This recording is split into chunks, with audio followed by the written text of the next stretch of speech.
Rồi tiếp tục. Bữa nay có cái ghế ngồi im quá, nói chuyện lai gai. Thì tôi lại nói tiếp tục tới cái vấn đề gọi là chống những tập đoàn đa quốc gia, tức là dành cho những công ty khởi nghiệp. Ở đây á, là tôi cũng nói chung luôn cái vấn đề gọi là những nhà đại tư bản và đối với cái nền kinh tế đại chúng. Đối với chống lại những tập đoàn đa quốc gia thì tối là tôi đã nói với các anh chị là mình phải xây cái đế ở những cái nước lân cận, nhưng mà mình phải xây cái đế ở những cái nước lân cận. Nhưng mà tập đoàn đa quốc gia mà nếu mà xây theo cái mô hình đó thì nó rất là chậm. Và thứ nhất và thứ hai á, là nó chỉ là giành được những cái phân khúc nhất định thôi, tức là mình chia nhỏ ra thì cơ hội làm ăn cho rất là nhiều cái doanh nghiệp, thậm chí có thể hàng chục hàng trăm ngàn cái công ty xe hơi, nhưng mà vẫn có thị trường để bán, vẫn đa quốc gia được, tức là họ chiếm lĩnh những cái lĩnh vực khác nhau, những cái phân khúc khác nhau. Ví như tôi đi, tôi đưa VinFast đó là chiếm, ví như tôi đưa VinFast đó là chiếm lĩnh cái lĩnh vực gọi là taxi vận tải. Còn như tôi ra cái hãng mới nữa đi, như cái hãng Thaco đi, là tôi lại đưa đi chiếm lĩnh những cái lĩnh vực mới, giống như là xe du lịch, xe hơi du lịch á, dành cho những công ty du lịch, xe cho thuê. Đó, tức là mình đi vào những cái phân khúc nhỏ để mà tạo nên cái sự đa quốc gia, tức là nó không có hoành tráng như là Ford hoặc Toyota hoặc là Hyundai hoặc Mercedes, tại vì những thương hiệu đó đã quá lâu đời rồi, hầu như là cái uy tín đó, nó đã định hình sẵn rồi, mình không có thể nào mà mình gọi là thay đổi được, mình chỉ có thể chen vô một hai phân khúc gì đó thôi. Đó là cái cách mà để mà cho các anh chị phát triển, cũng giống như trong ngành xây dựng thôi, để mà mình bán được vật liệu, những cái vật liệu mà gọi là quốc tế luôn á, là mình phải cổ phần cho những công ty xây dựng ở các nước lân cận để mình bán thép, hoặc giả là mình bán xi măng, nhiều lắm, nhiều thứ lắm. Thì tất cả đều ăn vô trong cái chuyện đó, cái chuyện là các anh chị xây cái đế. Nhưng mà xây cái đế ở đây thì nó là không được xây tàn lan, nó không phải như là những tập đoàn đa quốc gia hiện tại đang có. Những tập đoàn đa quốc gia hiện tại đang có là họ có uy tín sẵn rồi, họ phát triển trước rồi, họ đã phủ phục, gọi là họ là cái danh tiếng của họ đã phủ cái thị trường rồi, thì đó là gọi là thương hiệu đại trà, là thương hiệu đại chúng đó.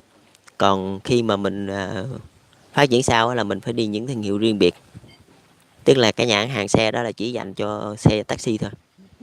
hoặc là cái nhãn hàng xe đó là chỉ dành cho là xe du lịch thôi, là xe cho thuê đi du lịch đó, thuê riêng vậy thôi, chứ nó không có bán đại trà như là những cái nhãn hàng khác. Thì ở đây là quy chung là như vậy, tức là những tập đoàn đa quốc gia cũ là họ là thương hiệu đại trà, tức là thương hiệu chung.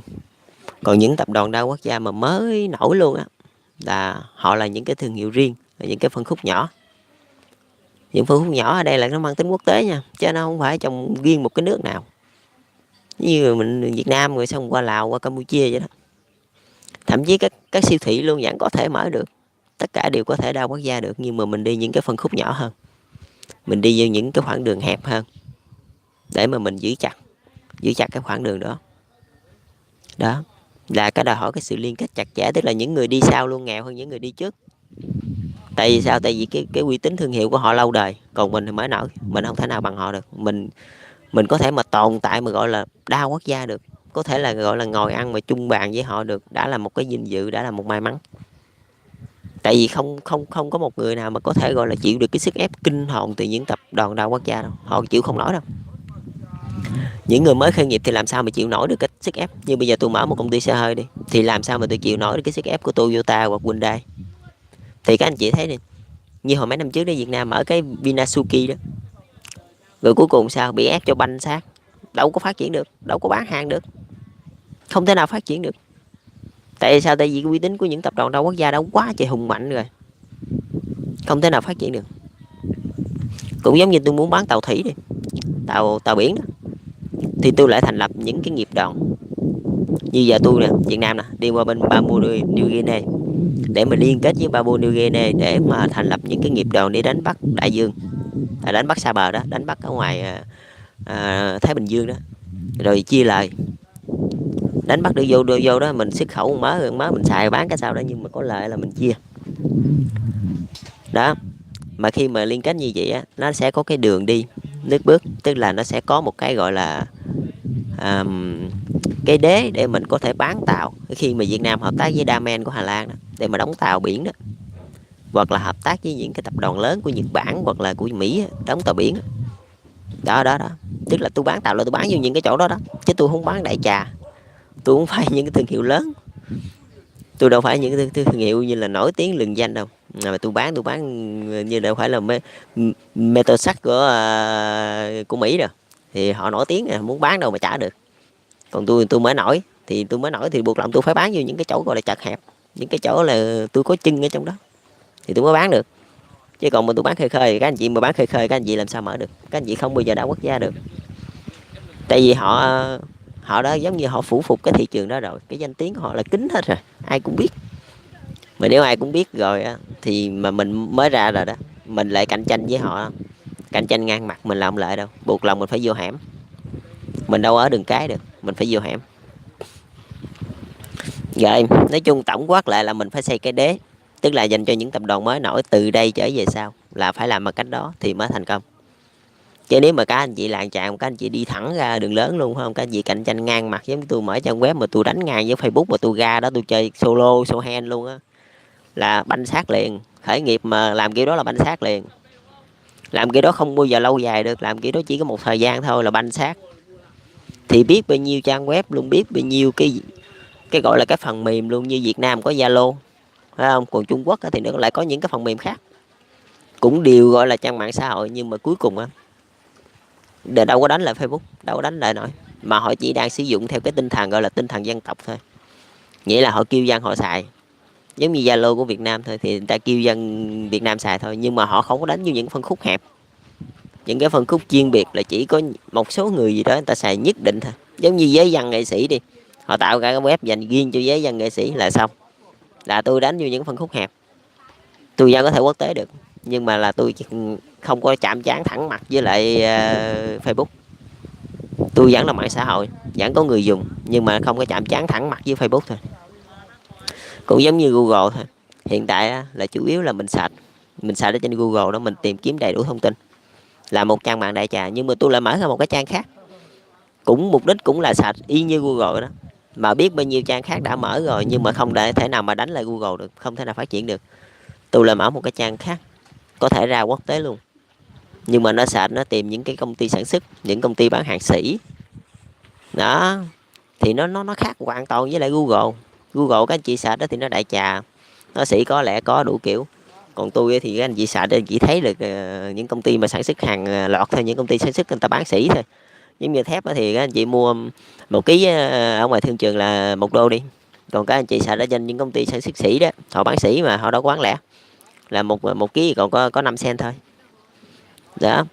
Nhưng mà mua 1 ký người ta không bán, phải mua 1 tấn hoặc mua 10 tấn người ta mới bán, chứ mua 1 ký người ta đâu bán. Đó đó, khi mà mình đi vô phân khúc hẹp là mình đi cái chỗ đó đó, mình phải đi vô phân khúc hẹp, tại vì mình đi sau, mình sinh sau đẻ muộn, buộc mình phải đi vô cái phân khúc đó, chứ mình không thể nào mà mình làng chạng ra mình đánh ngang ngửa với mấy cái công ty mà tập đoàn đa quốc gia, thì không thể nào mà mình đánh ngang ngửa được. Mà cái dở của những cái nước mà gọi là ở những cái nước gọi là đang phát triển á, thì họ lại có một cái ước mơ gọi là tạo dựng những tập đoàn đa quốc gia giống như những tập đoàn đa quốc gia hiện tại. Nhưng mà tôi nói thiệt với các anh chị luôn, cái đường mà người ta đi rồi mình lại đi về lấy con đường đó, là suốt cuộc đời mình không bao giờ đi qua khỏi cái dấu chân của người ta. Tại vì người ta đi con đường đó, người ta mở cái đường đó, mà làm sao mà mình đi qua cái con đường đó mà mình không dưới cái bóng người ta được đó. Mà đa phần những cái nước đang phát triển họ đều học hỏi theo những tập đoàn đa quốc gia là như vậy. Và bây giờ tôi bẻ sang cái hướng khác, tôi bẻ sang cái hướng gọi là kinh tế đại chúng đó. Mà video clip kế tiếp là tôi sẽ nói tới cái vấn đề gọi là đại tư bản và kinh tế đại chúng. Dạ chắc là tôi đi cố đô Hoa Lư, rồi chiều tôi sẽ quay cái video clip gọi là kinh tế đại tư bản và kinh tế đại chúng, là cái mối quan hệ họ tương quan với nhau như thế nào đó. Nó quan trọng lắm nha. Kinh tế đại chúng á, họ ra là họ là nguyên một về, họ đông, Họ đông mà họ đoàn kết thôi, còn những nhà đại tư bản họ có một mình thôi, nhưng mà họ rất là nhiều tiền, cái tiềm lực họ mạnh. Còn kinh tế mà đại chúng họ đông thiệt, họ nhiều người thiệt, nhưng mà cái tiềm lực họ yếu xìu, họ không có tiền. Nhưng mà làm sao, tức là nếu mà xét về tinh thần cạnh tranh đó, thì kinh tế đại chúng á, sẽ trở thành một cái đối trọng với lại những nhà đại tư bản. Mà nếu mà xét về cái tinh thần hợp tác á, làm ăn á, thì kinh tế đại chúng á, là nó là một cái thị trường đầu tư, một cái thị trường đầu tư bao la dành cho những nhà đại tư bản. Tại vì hàng trăm hàng vạn người họ ra làm kinh tế mà họ không có tiền, họ không có nhiều tiền, đó là cái cơ hội đầu tư. Nếu mà mình bỏ qua cái trường phái gọi là kinh doanh đi, gọi là cạnh tranh đi, mình bỏ qua cái trường phái cạnh tranh đi, thì nó gọi là cái cơ hội đầu tư, hợp tác làm ăn. Bởi vì sao người ta có cái câu gọi là hợp tác là nguồn gốc của sự phồn thịnh đó. Mình không cạnh tranh, đó đó mà cái dở của những nhà đại tư bản đương thời đó là họ đè người khác, là họ cạnh tranh. Còn đối với tôi á, là tôi không cạnh tranh, tôi lại lùi ra sao, tôi đầu tư cho cái đám khởi nghiệp đó. Tôi không cần phải làm, tôi không cần phải động đậy gì hết, nhưng mà tôi vẫn có tiền, và tôi vẫn rất là mạnh trên thương trường nha. Tại vì tôi có tiền, tôi đầu tư cho hàng ngàn người, và hàng ngàn người đó thành công, là cái lượng tiền của tôi sẽ phát huy tác dụng. Và tôi sử dụng cái đó để tôi thắt chặt những nhà đại tư bản, họ muốn bán hàng cũng không được với tôi đâu, chỉ vậy thôi. thì